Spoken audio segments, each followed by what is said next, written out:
آقا یکی میره ورزشکار میشه، قهرمان دنیا میشه، میان براش پلاکارت میچسبونن، اما یکی جرئت نمیکنه بیاد اون پلاکارت برداره در بیاره از جلوی در خونه یارو.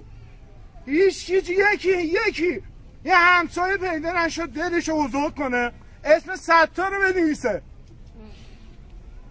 من خودم رفتم خونه این مادر من رفتم خونه این مادر باید بری ببینی. به خدا ورزشکار اگه ورزشکار نبود، اگه مردم دوست نبود، من گفتم هیچی نیست. ولی الان میگم این از قهرمان دنیا تره. آقا خلافکار بود، هروئین فروش بود، مواد فروش بود، نمیگیرن، میان یکی دیگر رو میگیرن.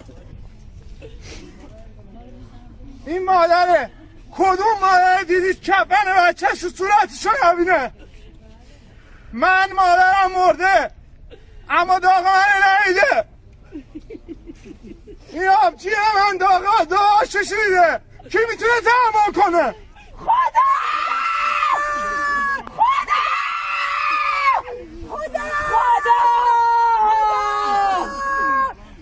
کجایی خواندی؟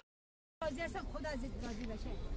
مگه مامان یه وقت اگه منو گرفتن تو میای پوزی زندان ایوین بشینه گفتن اگه نگیرت من با مادر دیگر ببینم کجا میرم مامان.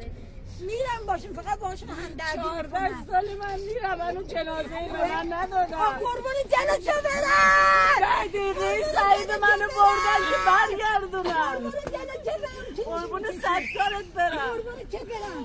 من هنوز سعیدم نشونی ندارم ازت. سعید کجایه؟ ای مردم دینمون چیه؟ دینمون مسلمونی یعنی چی مسلمونی؟ جوونمون اصلا بچه های ما گناهکار ولی مادر چی گناهی کردن؟ جوونو به پاش گذاشتم که به ثانیه ازم بگیرن.